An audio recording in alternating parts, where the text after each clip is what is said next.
Good morning. Welcome to the Marshall County Board of Supervisors regular session here on September 24th, 2025 in the meeting room here on the first floor. The board encourages comments from the public during time allowed for discussion. You're requested to approach the podium for the microphone for our recording. State your name and address. For the record, limit the time used to present your remarks in order that others may be given the opportunity to speak. The normal process on any agenda item is for the chair to read the item from the agenda. The board is given an opportunity to comment on the issue and or place a motion on the floor. An opportunity for discussion may be presented, at which time the public may participate and a roll call will follow. We do have our normal chair, Hibbs. She is coming here from remotely, so I'll be chairing today as vice chair, and so just wanted to make sure the public was aware of that. So we'll start with the roll call, please. Hibbs? Yes. Heil? Yes. Goodman? Yes. All right, could you please stand for the Pledge of Allegiance? I pledge allegiance to the flag of the United States The United States of America. and which it stands One nation, under God, indivisible, with liberty and justice for all. I never. All right, is there a motion to approve today's agenda? I'll move that we approve today's agenda. I'll second that. We have the motion and the second. Is there further discussion? Roll call, please. Hibbs? Yes. Heil? Yes. Goodman? Yes. All right, on to today's consent agenda. Approve previous regular session minutes from September 10th, 2025. And then approve claims as audited and authorize the auditor and recorder to issue this payment of the same. The listing of the claims paid at this meeting and all claims paid in the current month will be published as part of the first meeting of the following month. We have personnel changes of a new hire of Richard Flagg. Secondary roads, TD1, $31.57 per hour to start on or after September 25th, 2025. And new hire Derek Colhaby. Secondary roads, TD1, $31 an hour, $31.57 per hour to start on or after October 9th, 2025. File manure management plans, South Hardin Farms, number 65416 at 33857 O Avenue, New Providence, signed with changes. And that is the end of today's consent agenda. I'll make a motion that we approve the consent agenda as presented. I'll second that.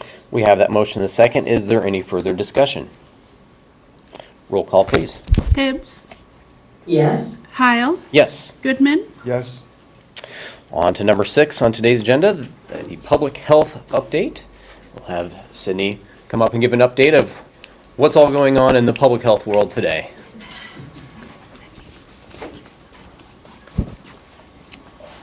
Sydney Gruwell, Marshall County Public Health Director.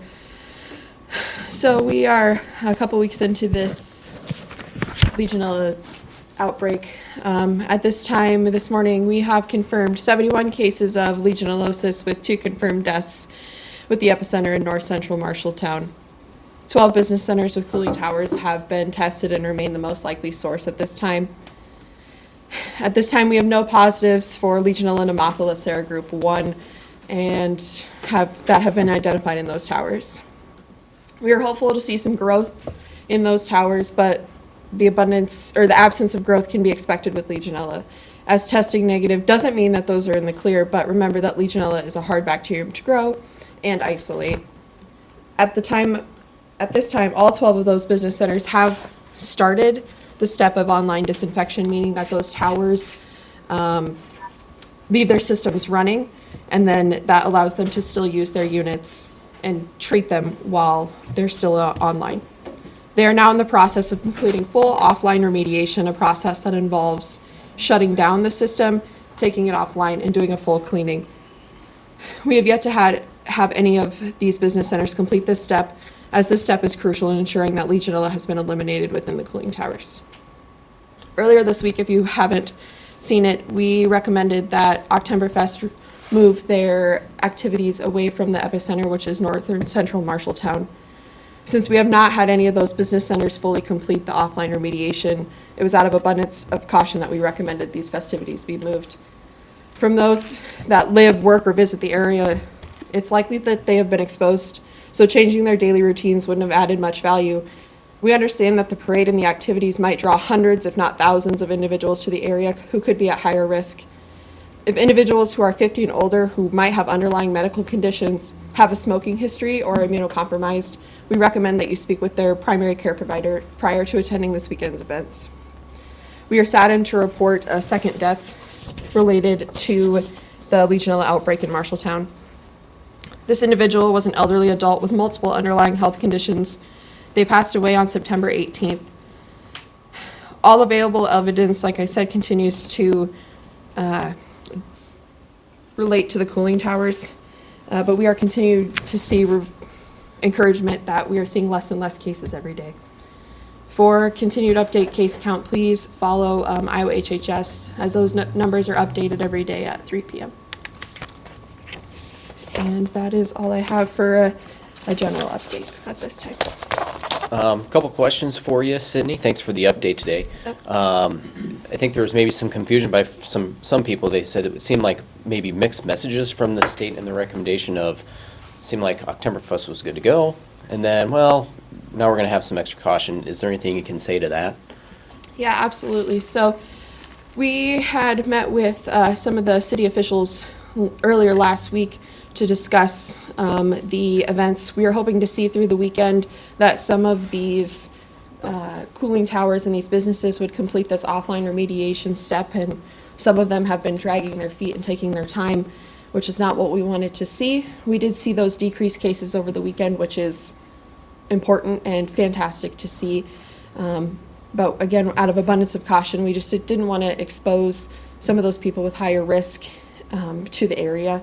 And like I said, those who normally, like us, who work over here or just travel through the area for normal activities, come to get food on a regular basis, just visit the area, it's likely that we've been exposed, and most of us won't get sick from being down in this area. Good. Thank you. And then another question was, following this disease, I'm sure we've all learned a lot about it in recent weeks, but we've seen cases kind of plateau, it appears, as of recent days. Is there what would you say, is there a likelihood of there being another spike, and is that common for your testing periods, or what are we likely to see, or is that just impossible to predict? So sometimes it is hard to predict, but the incubation period, or the time in which somebody can get sick from Legionella, is 2 to 14 days. So that we saw that peak of the incubation period, or the time where most people would get sick, which is like that 5 to 6 day range, was last week. So that's why we're seeing that tail end. So we're getting those 1, maybe 2 cases a day, which is much better than those 5 to 6 cases a day. It can go on, like I said, for that 14 days, so we should be seeing that those cases continue to just trickle off, especially as those remediation processes are still in the works, and those people, some of them completing them right now, and some of them still in the works to get completed by a deadline, that are being worked on with our state environmental health team, as well as some folks at the DNR. Great. Any questions, Kevin? Does wearing a mask, does that decrease the chances of contacting the disease? I know I see some people wearing some masks, but I also know COVID's coming around too, so. Yeah, it's high respiratory season in general, so there's a lot of cases of COVID. It's flu season's coming around. It's also just, there's a lot of rhinovirus and enterovirus going around as well. So the providers are also checking for those normal respiratory viruses as well. Some people are just wearing them out of caution if they feel sick, or they might be immunocompromised. Some people wear masks all year round. It just depends on the person. But again, it cannot be transmitted person to person, so you can't cough, sneeze, wipe your snotty nose on somebody and give them Legionella. It has to be you have to inhale it through your nose, and it has to get in through your lungs, and you have to breathe it through that contaminated aerosolized water. So Jared, I have a clarification, I guess, for Sydney. Sydney, could you talk a little bit about the remediation? So my understanding is that all cooling towers have had some remediation, and what you're talking about now is there are a few that have yet to have commercial remediation, is that correct? Yeah, so that is correct. So all businesses have completed what we call online remediation. So they leave their cooling towers on, the system is still running. They treat them with some sort of chemistry, some sort of, it depends whether it be bromine tablets or chlorine tablets, just kind of depends on their system. It's still on. They can still use their air conditioner, of course, because that's basically what it is it cools your entire building. So that's important for different entities that use those mechanisms. Whereas this offline remediation is way more intense and is also being done by third-party companies who are specialized in cleaning up cooling towers. So they must take their full system offline, drain them, clean them before they bring them back online.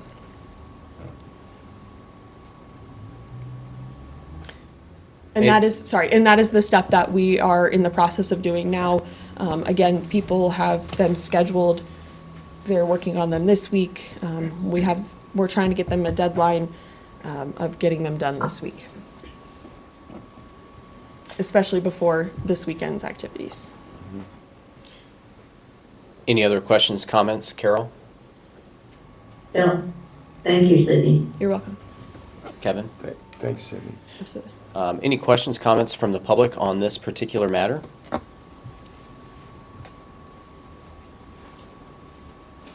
right. Well, thank you very much, Sydney. Thank you for your hard work on this and keeping up on it. And we look forward to the plateau and hopefully the end of the cases. And we look forward to any further updates from you as well. That would be helpful to us and to the public. Absolutely. Thank you, guys. Thanks, Sydney. All right, on to number 7, VA Commissioner, accept resignation and appointment. I move that we accept the resignation of Commissioner Randy Kessler and to appoint Herschel Edwards, representing the Army, to fill Commissioner Kessler's vacancy to fulfill the remainder of Kessler's term through 12/31/2026. I'll second that. All right, we have the motion and the second. Discussion? Kevin? Kevin Husbo, Director of Veterans Affairs. Randy decided he wanted to resign, and I got a hold of Herschel Edwards. I've known Herschel about 14 years. I called Herschel, and I didn't even get a complete sentence. He's always wanted to step up and pay it forward for veterans. So I brought Herschel along today to introduce him to the Board of Supervisors and to everyone. Herschel, if you'd like to step up and give a little bit of your story and how you wanted to step up and assist veterans. All right, so Herschel Edwards, Marshall County resident, Marshtown resident, born and raised, so lifelong. I've got 19 and a half years in the Iowa Army National Guard with one deployment to Iraq, and that's always been my dream after I decided to retire from the Iowa National Guard here in 6 months, is to help the veteran community. I've done numerous fundraisers, motorcycle rides with Nick Slosik over the years to raise money for veteran suicide awareness. Currently employed with Marshtown Company, been there for about 4 years, and just love Marshalltown and love our veterans community, so willing to help. Awesome. Welcome. Thanks for stepping up and helping out the veterans, and thanks for your service as well. Thank you. Thank you. All right. Jared, I'll make a motion to accept the resignation of Commissioner Randy Kessler and to appoint Herschel Edwards. We already have it. Oh, I'm sorry. Yep. We already have it, Carol, but we're doing double Sorry duty about on it, so that. it's doubly good. I was trying to help. All right. So we do have that motion in the second. Do we have any other comments, questions, concerns? Hearing none, roll call, please. Hibbs, Yeah. Heil, Yes. Goodman, Yes. All right, motion carries. Welcome aboard. On to number 8, EMC insurance renewal discussion and possible action. So we got some information today on our renewal of our insurance plans. I believe, do we have any presenters today? I know Bobby's online. Hi, Jared. Good morning. Eric's here too. Good. Eric's in the room, and I'll be talking, though. All right. We'll take it away. Pretty good renewal. We're actually pretty pleased with the year. A combination of two things. Nan and Kevin and the rest of the department heads and what they've been able to do with the safety groups has certainly raised awareness towards losses which is positively impact our losses with the county, and gave me the ability to negotiate with EMC in a different way than I've had for the last several years where the market's been so hard. So the insurance industry is starting to soften a little bit, and we were able to start with a number that was somewhere between $40,000 and $50,000 higher on the renewal, and talk with EMC and work through the statements of the great job that safety team has done, and get almost between $40,000 and $45,000 of relief on what the renewal was intended to be by EMC. When we double that with what happened with our work comp, we were able to knock 13 points off of work comp. Again, same idea, top of mind awareness, losses are down. That 13 points represents a significant savings on comp. Individual line item rates went down as well, and a great work comp renewal. And so when we get to overall price increase for the insurance for the county for the year, it's in the neighborhood of 3%. The property and casualty that we're looking at today is 13-ish percent. The market is continuing to stabilize. I expect the rates on the property and casualty side to continue to stabilize. Couple line items that are increased that aren't so much the fault of Marshall County, just the general climate in the state. The umbrella, linebacker, and law enforcement lines are more related to the overall loss in the state due to mega verdicts, $1 million plus verdicts in law enforcement, and in regard to professional liability for Marshall County department heads as well. Our particular loss ratios are exceptional. Those rate increases are more due to what's going on generally in the state. One other line, the deductible buy down rate is pretty similar to what it was last year, up maybe a couple of grand. Last year it included just the courthouse and the jail, which each then had a $10,000 per occurrence deductible. We were able to negotiate the annex, the nature center, and the fire station into that deductible buy down policy this year, and to create one general aggregate of $10,000.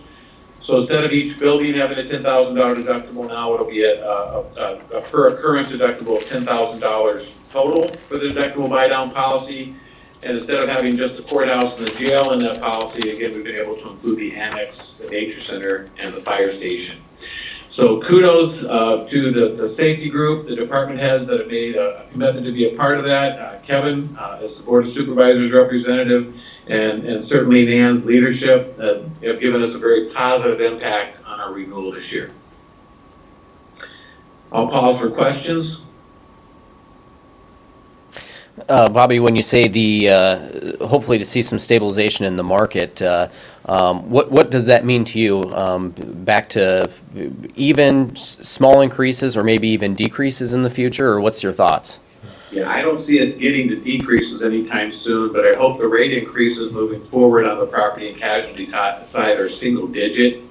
We're getting to a point of insured to value. That's been the big issue over the last 3 years, and it's been getting the property line to a pricing stability of some profitability for the insurance companies, not just EMC. It would be industry wide. Everything that they've done has impacted that in a positive way, whether it's rate or the percentage deductibles with wind hail. It's going to move down slowly, but I think we're into single-digit increases instead of looking at what we've looked at over the last 3 or 4 years, where they're in the teens to 20s. Thank you. Other questions? So Bobby, is that a statewide kind of average you're thinking about, or is that nationwide? How does it compare? I think nationally Iowa is lagging. Iowa was farther behind in insurance to value than the places that are really incurring the convective storm losses, like the Floridas and the Texas and the Californias. We've had to work a while to get our arms around things like the derechos that cause hurricane type damage, but we don't have property insured anywhere near the values that we see on the coastal line. So I think we've caught up. It's taken us 3 solid years to get there, but I think we're in a much better position. I thought we were done with carriers leaving the state. We had 1 more leave in 2025, so I think that's 7 total that have left the state over this hard market. And those were carriers that just did not think they could get to a price point or a coverage point where they could make money in the state. Certainly that's stabilizing as well. I hope we're done. And I think we'll see competition ramp back up. So when you talk about carriers available for the state, how many? Well, when we look at municipality insurance, we used to have 3 options in the state, and it would have been EMC, it would have been a pool called ICAP, and then there would have been a Continental Western that would have given us the 3rd. Continental Western is bolted. They're no longer doing municipality insurance. I do Jasper County through that ICAP program. You're obviously Marshall County through EMC. We've continued to look at both counties, taking a look at the other carrier to see if they might provide some relief as well. To this point, neither has wanted to quote the other. They're just losing too much money. Do I think it's potentially possible that we'll get ICAP to take a look at Marshall County next year? I do. I've been in conversations with them for the last 3 months already. When I went back to them 2 years ago, they were very happy to give a quote, but they will only look at new accounts that have less than $25 million in property value. That doesn't do us any good. That gives us about 1/3 of the courthouse, right? And none of the other buildings. So we need the market to open back up, and as carriers start to get to a point of profitability again, we humans tend to get selfish, and competition will take over. We'll eventually be able to bring a second alternative into the county. Okay, thank you. Any other questions for Bobby? Bobby, anything else for us today? No, that's all I had. Appreciate you guys. You're doing a great job, and certainly praying as we work through all the Legionnaire issues with the city. Great. Thank you very much, and thank you to you, Bobby, for all your hard work on this and your team working to help negotiate for us. And then thanks to our safety committee on that workman's comp, getting that down. That's been really a thorn in our side. So to see a decrease like that is very good to see for us here at Marshall County. And we just start leveling off that property casualty. I think we're in really good shape with our insurance. So. Just want to say thank you to all the department heads for making safety a priority in the workplace and benefiting us financially in that effort. Thank you very much. Great. All right. Is there a motion to for the renewal of our insurance? I'll make a motion to renew the EMC insurance proposal from Shomo Madsen Insurance effective October 1st, 2025, and authorize the chair to sign. I'll second that motion. We have the motion and the second. Any further discussion? Roll call, please. Hibbs, Yes? Heil, Yes. Goodman, Yes. All right, on to number 9. Authorize auditor recorder to DocuSign updated business auto uninsured, underinsured coverage limits form. This is part of our renewal, but that is a normal, and I just wanted to alert you all that this is just a piece of that. Michelle had sent it last week, and I do have the document that I received yesterday, and I think I emailed it to you all as well, of what it looked like. When I tried to click on it in DocuSign, it didn't let me show you the whole document, so I apologize. I had to sign it to send it to you, and I didn't want to do that. So, but you've seen what it was. In the past, that has been after we've done the renewal, and so I've DocuSigned after the renewal. So for this year, for some reason, it was before. So I wanted to make sure you all knew this was something we do as well. And of course, underinsured, uninsured is something we all deal with personally as well. So it's just a normal part of the process. Great, thank you. Do we have a motion? I'll move that we authorize auditor recorder to DocuSign updated business auto uninsured and underinsured coverage limits form. I'll second that. All right, we have the motion and the second. Any further discussion? Roll call, please. Hibbs, Yes. Heil, Yes. Goodman, Yes. All right, number 10. Receipt of actuary report, Marshall County Employee Health and Dental Plan, year ending June 30th, 2025. Discussion and possible action. I know this is basically just the report that we have annually. It's part of the process, our compliance requirement, being self-insured with our health and dental plans. We have that document that's available, seen in our minutes, if anyone wants to see that compliance report. And do we have any comments from anyone on that report? All right, hearing none, do we have a motion to accept this report? I'll make the motion that we accept the State of Iowa 509A Certificate of Compliance Actuary Report and direct the county auditor and recorder to file with the Iowa Department of Commerce and Insurance Division. I'll second that. We have the motion and the second. Any further discussion? Roll call, please. Hibbs, Yes. Heil, Yes. Goodman, Yes. All right, motion carries. On to approve contract for services for 2025-26 between Marshall County and YSS of Marshall County and authorize the chair to sign.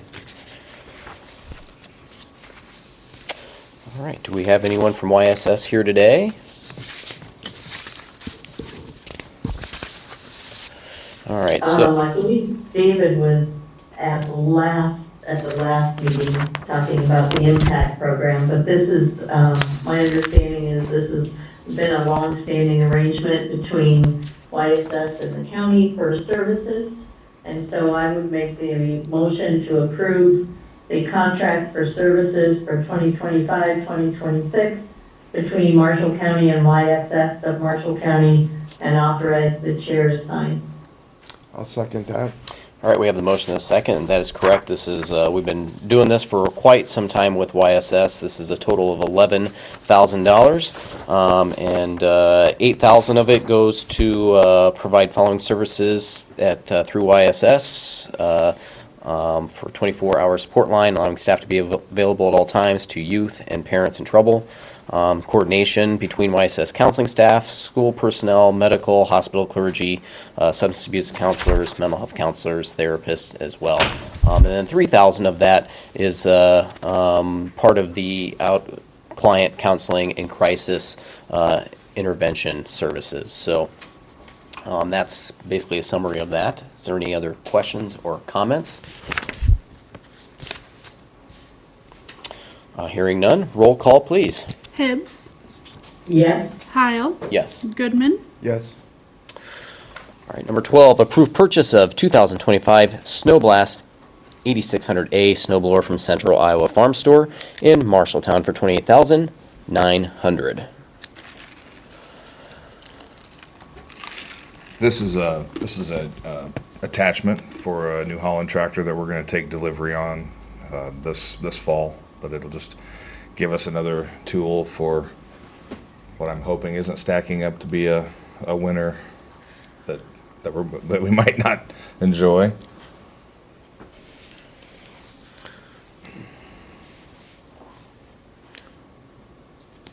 Is there a motion to approve the purchase of the snowblower today? I'll move that we approve the purchase of the 2025 Snowblast 8600A snowblower from Central Iowa Farm Store in Marshtown for $28,900. I'll second that.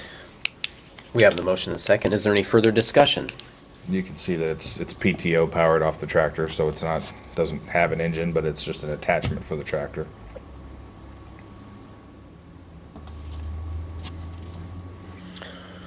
right, thank you, Paul. Roll call, please. Hibbs, Yes? Heil, Yes. Goodman, Yes. Motion carries on to number 13. Approval of Iowa Department of Transportation Pre-Construction Agreement 2026C-008 and authorize the chair to sign. And this is a pre-construction agreement that we've done similar in the past, where when there's a primary road resurfacing project, we ask the DOT to include in their project the paving of the approaches of the Rock Road intersections. And they'll go back about 50 feet from the edge of the traveled way of the primary road. And so it makes things safer for the public because we don't get that edge rut that happens right at the edge of the pavement from blowout and traffic on the primary road. And the other big issue is that it keeps our motor graders out of the traveled way of the primary road when they're in the course of their maintenance. They can just go up to that end of the paved approach, and in the course of their work they don't have to be anywhere out in that primary road. And this project is for work that's going to happen on Iowa 330, and it is on, let's see, it'll be the intersections of Canfield, Davidson, Durham, and 295th Street. And I think I got a page mixed up out of my agreements, because I've got two agreements. There's two sections that they're resurfacing, but just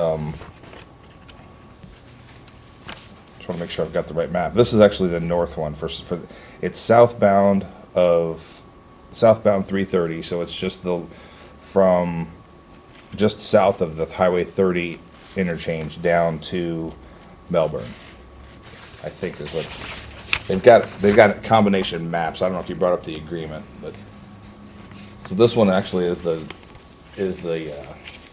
northern one of those two. Oh, there it is.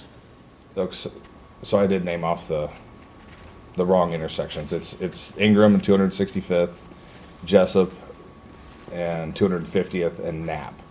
But this is on the southbound, so it's going to be on just the southwest bound side of 330, where that resurfacing project is going to happen.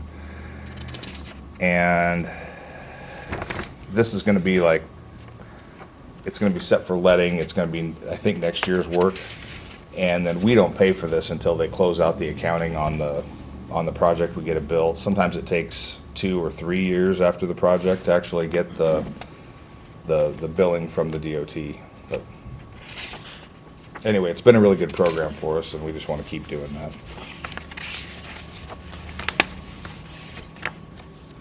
So the agreement ending 008, is that the northbound or the southbound? Because 022 is the opposite, correct? 022 is the 022 appears to be the southbound, if these pages came through correctly. I just think I got mine mixed up when I was putting my packets together. Okay, so then what was provided to us, which I believe is the correct one, the 008, the first one that we're going to be on, is northbound. And that's on Canfield, Davidson, Durham, 295th. Correct. I just think I've got the wrong map in there. Okay. And if you look at the previous page before this, you'll figure out how I got confused, because they've got both projects in there. You know what I mean? In that. Well, that's the map from the next agreement. That's the one that got me confused. See how there's two projects on there. Yep. As far as the one is northbound and one is southbound, but the northbound one is actually the south project. The southbound is the north project.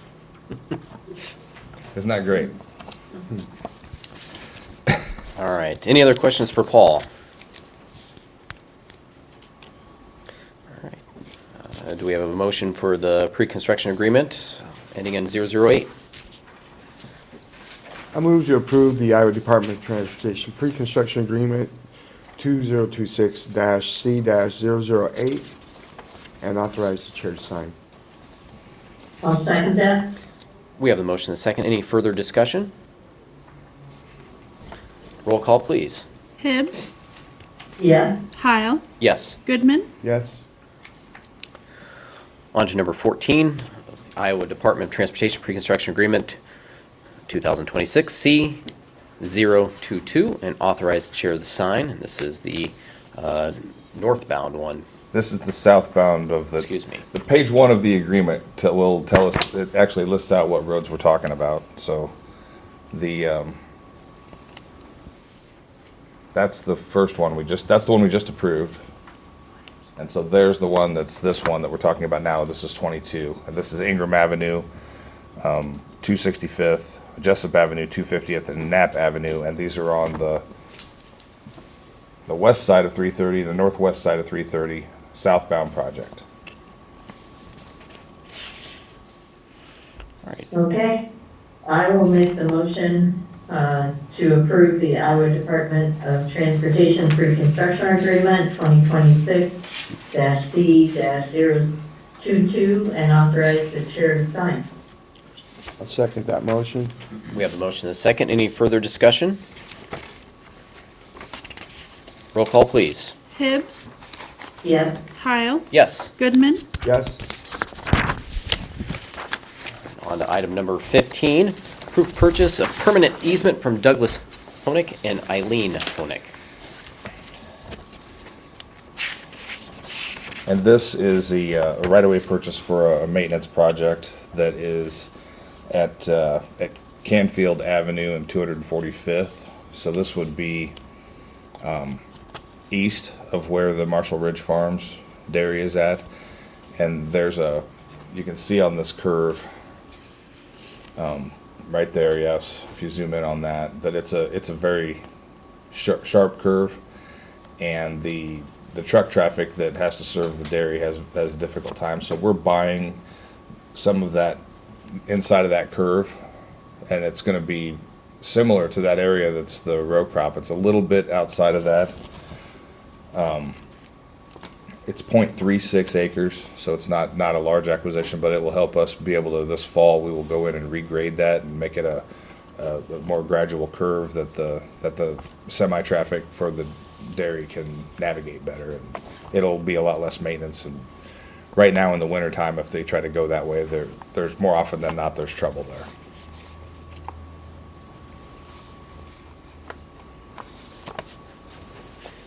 Is there a motion to approve the purchase of this permanent easement? I move that we approve the purchase of the permanent easement from Douglas Honig and Eileen Honig. I'll second that. We have the motion and the second. Is there any further discussion or questions? Roll call vote, please. Hibbs, Yes. Heil, Yes. Goodman, Yes. Thank you, Paul. Thank you. On to number 16, the Homestead 65 Plus exemption, discussion, and possible action. Blaze, welcome this morning. Yes, good morning.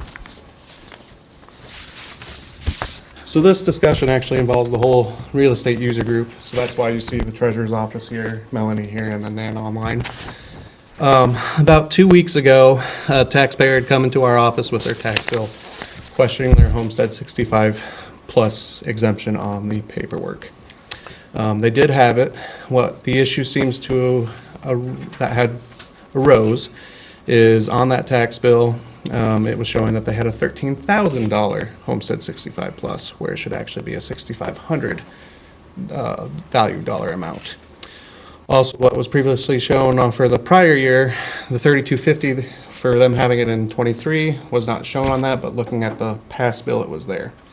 So when this was brought to my attention, I started reaching out to the other departments. We started looking into it. I believe Nan did email kind of a timeline. I don't know if James has that or not, but kind of what happened with 65 Plus is when House File 718 was signed by the Governor Reynolds on May 4th of 2023. It kind of set the retroactiveness of trying to get the 65 plus in for tax year 2023. At that time, our programmer could not handle doing that at the time when the bill was passed. We had to hand type in all 2,500 plus of those 65 plus applications onto an Excel spreadsheet, give that to our programmer, have them enter that in. Also, again, like I said earlier, 2023, it was $3,250 for the amount. 24, it was supposed to be $6,500. Military also went up in 23 from $1,852 to $4,000. There was also other program changes with that, like Village Co-op. They're a certain cooperative that is allowed to have multiple exemptions on it. So to be able to allow that parcel to have multiple exemptions on it, there was programming changes as well with that. And then in 24, there was also military disabled veteran programming changes due to Iowa law saying anything over half an acre, that land is supposed to be taxed on anything over half an acre for in-town and in rural over 40 acres. So House File 718 did create a lot of program changes for each and every office to do throughout this whole process. So it seems like after we met with all those changes in the programs, the retroactiveness, all that, it seems like that is where it happened. It was kind of in the programming from the rollover from 23 to 24. I'm not sure if anyone else wants to step in, but that is kind of what we're seeing. Once we looked into this, it does seem like 110 out of those 2,500 plus did have a doubling. Most of those, it seemed like the doubling was somehow military information got doubled. Some were actually homestead information got doubled into there for the 65 plus. We have fixed 26. We worked with the auditor's office on fixing 25. We wanted to be transparent as a real estate team to the supervisors and the county on what had happened. I believe also there needs to be a decision potentially made on what you want to do with these 110 that had gotten this extra credit. And I'll let Nan speak more on that. Thanks, Blaze. That was a good synopsis. It was a really crazy time when this was passed, early May of 23, and your office had a lot of information to assemble with everybody coming into your office. Just as an additional note for everybody, remember that was also when we moved back into the courthouse, just to add a little extra fun for everybody as well. The amount of money that this involves is $22,797 for 110 taxpayers in 31 different tax districts. Many of these folks, it appeared, they also had military. We don't know if that also had some sort of impact, but it wasn't, of course, everybody. So we really couldn't pinpoint, how that duplication happened. This is 4.3478% of the folks that had this exemption. But we did, we do now have a report that is available in the assessor's office program. We're asking that this also be available in the auditor's program so that we've got kind of a double check.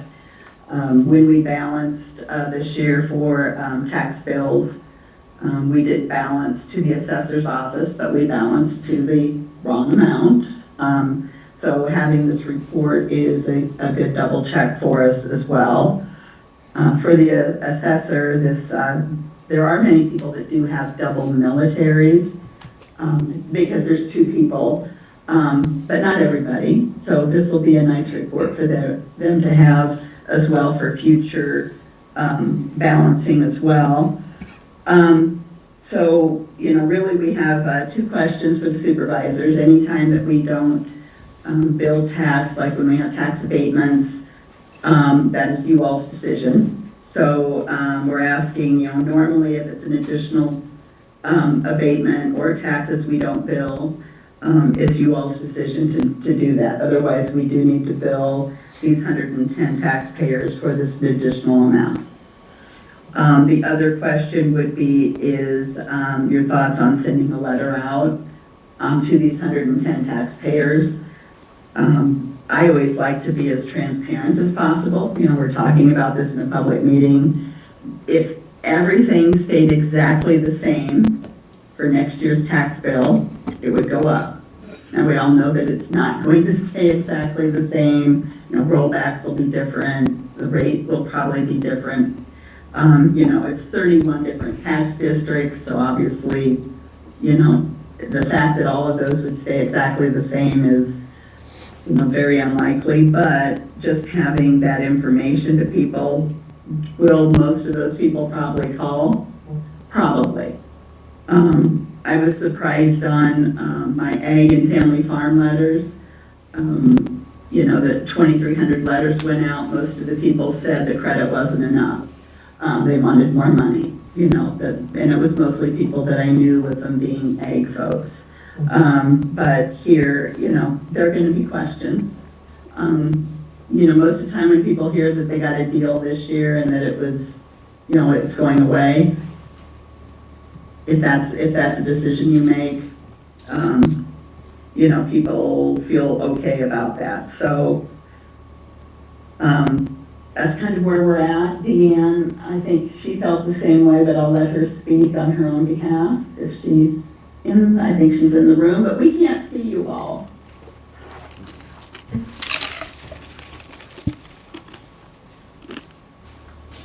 Hi, Deanne Tomlinson, Marshall County Treasurer. I do feel the same way. Obviously, we've already sent the tax statements out. Approximately 30 of those 110 people have already paid. We've already processed their payments. And, you know, we have a couple tubs of mail that we're working on now too. So I imagine there's more in there, and we're approaching the last half of collection here, the last week or so. So I think at this point, we all agree that it would be beneficial to leave the statements the way that they are. I would agree with that.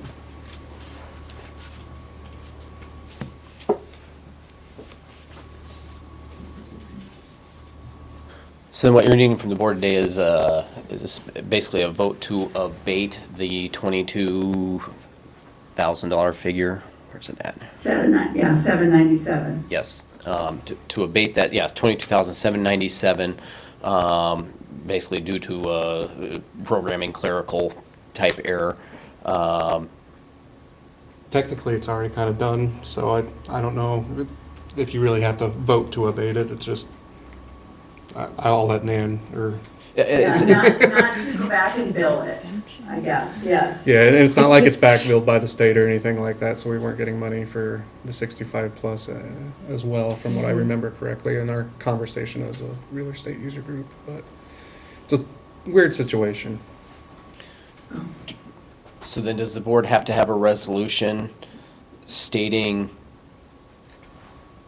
this error, so it's at least in the system, rectifying for next year, or a no action is necessary?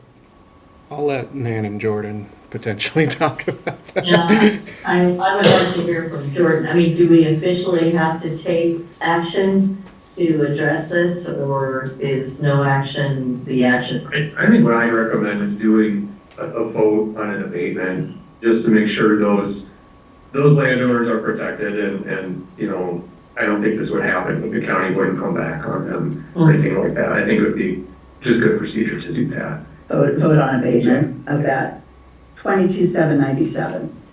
And we do have a list. We have a nice list of each taxpayer with a PIN. And then your intention would be to notify them? I would feel better about a letter, and as we met, I think we all kind of felt good about that. Just, Yeah. It's 110 calls. It's not that many, really. Yeah, I think that would be.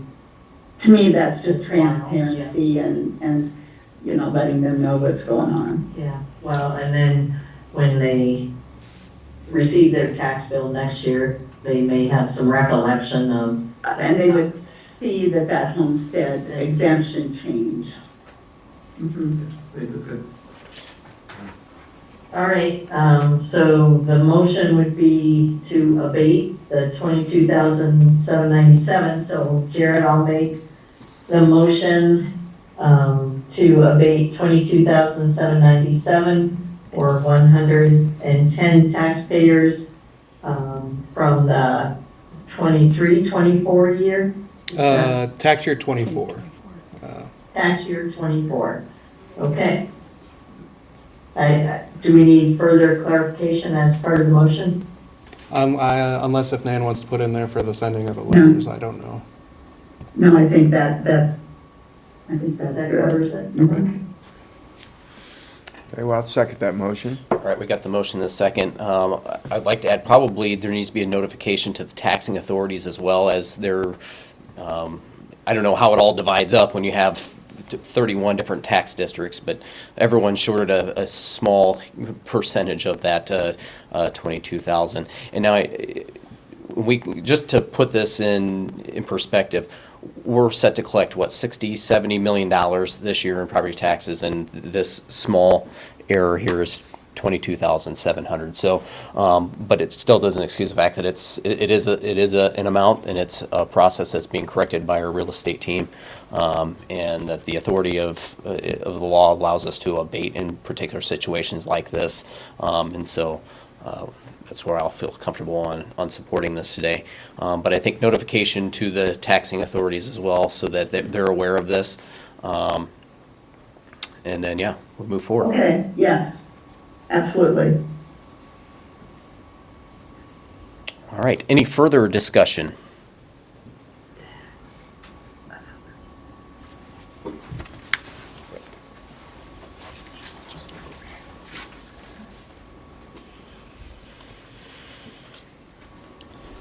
Harold Lanning, 1994 Vine Avenue. I'm not a tax person, and I'm confused with all of this. I'm not one of the 108 or whatever, 110 or whatever. But if I was, what does that actually mean to me? Am I going to get a check from the county, or do I need to pay the county some more money? What exactly is it going to result, those 100 and some people have to do? Yep, so from Understand, put it in a language I can understand, this abatement and all that. So basically, those people got double the exemption. Yes, I and understand that. therefore, their tax bill is, if you divide it evenly, is about $200 short of what it should have been. Okay. And so basically, they're getting a deal on their tax statement right now. And this step we have to do is to officially say, we're not going to go back and rebuild those $200 for everybody, or equaling $22,797. And then next year, they're going to see that credit's correct, and they're going to see their tax probably go up that 200 plus whatever else occurs in the budgeting world of all taxing entities. So that's how that's going to be seen for the individual. Is that correct? Yeah, and it just Yeah, basically depends on. So you got a good deal this year, but next year you're going to pay the piper, so to speak.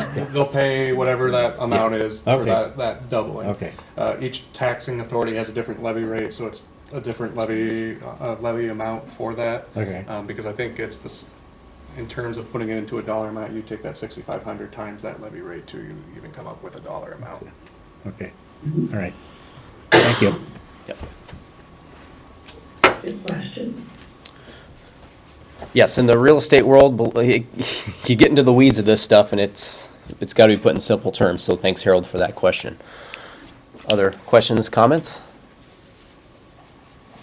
All right, we do have the motion in a second. Roll call, please. Hibbs, Yes. Heil, Yes. Goodman, Yes. All right, motion carries. And we're on to public forum number 17, time set aside for public to make comments on topics of county business other than those listed on this agenda. No action will be taken on any of these topics brought up in public forum today. I'll give an update on the Sheriff's Office ARPA project. It's Lucas Becky Buildings Grounds. Last meeting, we approved the AIA contract with Garland Construction on our end. Since then, we have the signed copy back from Garland on their end, as well as OPM. I have all of the tax exemption paperwork done that goes out to the contractor, the general contractor, the subcontractors, so they can buy materials tax-free, since we're a tax-free entity, which is, that saves us some money there. And we are doing a site visit tomorrow afternoon just to kind of familiarize the general contractor with the facility and go over some of the, the kind of logistical stuff that, comes along with a jail facility, so, and the security thereof. Little update for you guys. Thank you, Lucas. Next up, we have Blaze. I'll probably be doing this constantly, but just updates on the reappraisal project. I'm still hearing about the early November time period for them starting. It'll be the residential side that's starting first. I'll be putting out a notice in the papers when it's closer to that November timeframe, or kind of closer to maybe late October. I'll also be sending out, I'm working with Master's Touch right now on sending out a notice to all residential taxpayers that own property, saying that this will be happening during a certain time frame. Later on, that will be happening with the exempt commercial and industrial properties as well, but they won't be starting that, I think, till next spring for next year. So I am working. I'll try to keep updating on every meeting here at the Board of Supervisors meeting for that reappraisal project, and I have even let the conference board, which is made up of the school board members, the Board of Supervisors, and the mayors, that if they would like me to come to attend meetings once this starts happening to try and promote and answer questions, I will be willing to do that. Great. So this, we anticipate everyone's assessments going down and everyone's happy, right? If the market is showing that, yes. But Thanks, it's all Blaze. depending on what the market is doing. Correct. So, Thank you. Other public forum today?